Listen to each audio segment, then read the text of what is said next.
पाकिस्तान तहरीक इंसाफ का बानी चेयरमैन इमरान खान की रहाई के लिए मुल्क गेर एहतिजाज का ऐलान किया है।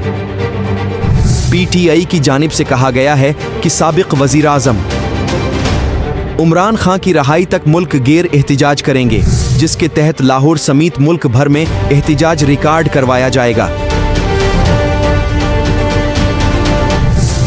जबकि हर हफ्ते को शहरों और कस्बों में एहतिजाजी रैलियां निकाली जाएंगी। इस सिलसिले में पाकिस्तान तहरीक इंसाफ ने वर्कर्स को तैयारी की हदायत कर दी। सूबाई हलकों के टिकट होल्डर और अराकीन असम्बली एहतिजाज की क़ियादत करेंगे।